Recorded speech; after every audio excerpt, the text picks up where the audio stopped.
What is going on, everybody?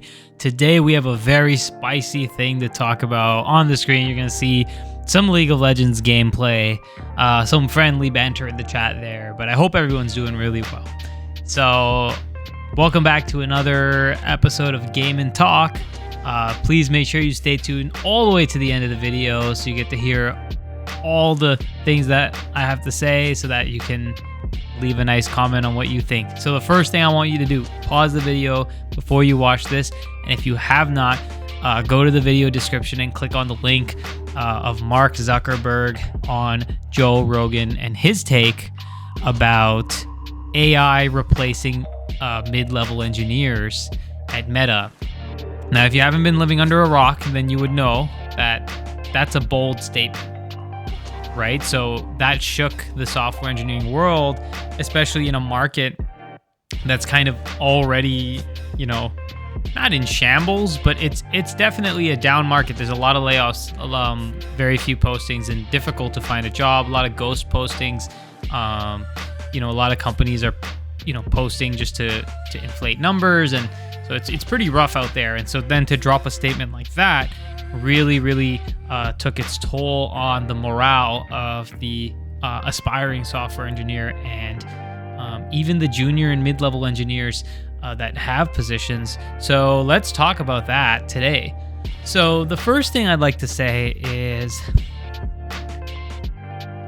I am a software engineer. I have 3 to 5 years of experience as a professional software engineer. I've got a degree as well. So I hope what I have to say is valuable. And what I have to say about that statement is, unless Meta is hiding some sort of absolute monolith, or mammoth AI that is gonna wipe the floor with what's already out there, if we're talking about Devin, if we're talking about Copilot, if we're talking about ChatGPT and Gemini and DeepSeek, I guess you could take an open source DeepSeek model and optimize it specifically for your code base if necessary. It wouldn't be the worst thing in the world, but I think that is a bold statement, and I think that really, I don't know what it's like at Meta, but where I have worked in my life, mid-level engineers don't do nothing. They don't just make boilerplates. They don't just do tedious getters and setters in Java, which there are tools to do as well. They engineer, they innovate, they come up with ideas, they solve problems, even at the mid-level and in some cases, even at the junior level. They learn. Yeah, so I know, we have to get our terminology correct. So I think we're talking about LLMs here, large language models. And if what Mark Zuckerberg is saying, that this year, 2025, the mid-level engineers are going to be replaced by AI, I see it as a very large marketing ploy. Now, let's say Meta does go on and lay off a bunch of engineers. Maybe they were going to do that anyway, and they figured, hey, let's use this as a marketing ploy to push our narrative of large language models are capable of doing what software engineers can do. Now, let me explain in particular why I feel a large language model, something like ChatGPT, currently cannot do the job of a mid-level software engineer. Even something like Devin. So the problem is that human beings innovate. And I'm not saying that ChatGPT and large language models, I'm hesitant to call it AI even. I'm calling it large language models because inherently that's what we're talking about. Billions of parameters in a large language model. I don't know how much innovation is really there versus compiling data and predicting with the most accurate results. And because of that, can it only solve problems that have already been solved? And also, how does it determine we're not there yet, because in the code bases that I've worked in at large enterprise places, these code bases are massive, absolutely massive. And there are certain things that legacy code that is written in a certain way by certain developers, and there's just multiple APIs, and things can get very complex very fast. And what I see is that something like Devin just circling and chasing its own tail, just creating more errors as it stands now than it is fixing. And then me as a software engineer, I'd have to go in there and try to fix what the AI ruined. But because the AI is not a person, I can't go to that junior or mid-level engineer and say, hey, John, hey, Jim, hey, Melissa, and these aren't real people, just hypothetical people. Hello, hypothetiэтого person. What did you do? Why is this broken? It's like, there's a bug. We pushed the release. It's broken. Talk to me. What did you do? Let's try to solve it together, kind of thing. I can't do that. I can add, I'm sure AI has logs of everything that it's changing, but some things get so complex that when you go through the logs, it's like it is changing things that don't even need to be changed. It gets so confusing. I've watched the Primogen, for example. I'll throw a link in the description of him trying out Devin, and you can really see that it is great for certain things and not great for other things. Now, do I see a world where an LLM can be optimized for a code base and succeed? Yes.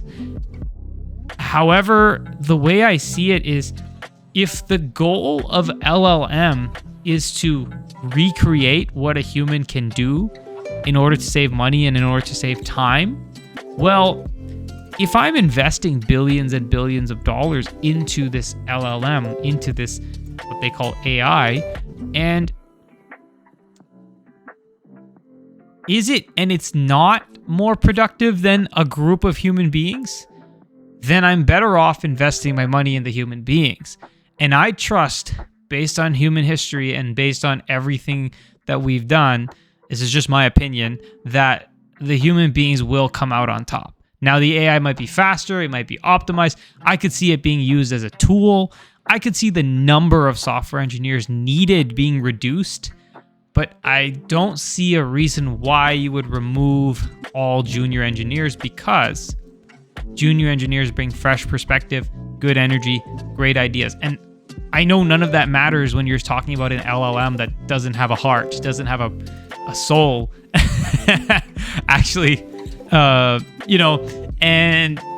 it's interesting because you're replacing these people who, you're paying them, a junior engineer maybe at a typical company in the US, $60,000, $80,000, $100,000 US, and you're investing in all this AI infrastructure and all that. So I digress, but the point is, unless Meta's got something up their sleeve that is going to shock the world, I don't see it happening in 2025. Now, I'm not saying AI or LLMs or whatever you want to call it will never replace mid-level engineers. That I just don't think it's going to happen this year. And if it happens at Meta, you got to understand, these companies are pouring billions and billions upon billions of dollars into this technology that adding new features that largely does the same thing. And one thing to understand is that they have marketing. They need to market it. They need it to work. They need you as a consumer to buy in.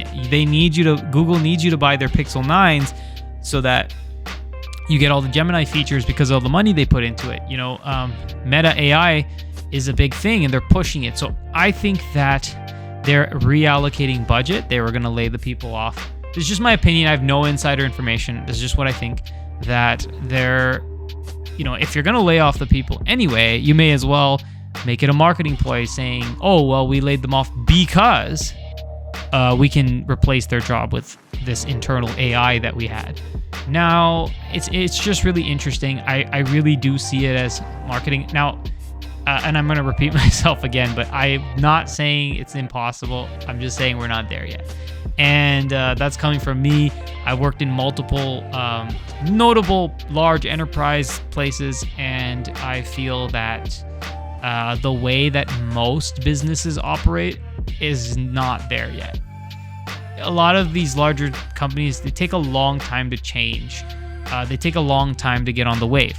So now I can see a place where software engineers, maybe they don't really work for large corporations anymore, and we see a lot more SaaS, a lot more software as service.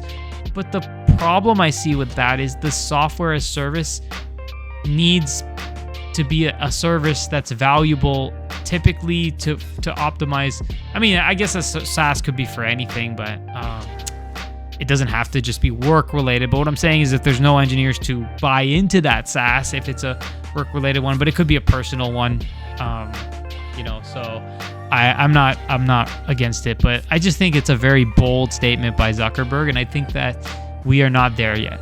Those are my thoughts on what he said, and I'm just concerned about AI as a whole, and the grasp it has, particularly on younger people in school. I think, I'm just on the cusp. I'm 26, and so, I'm just on that last group of kids who, still have to print out their essays and, handwrite all my tests, and, smartphones really only, I think I got my first smartphone in grade 10 or 11 and mostly used it as an iPod until I called my parents.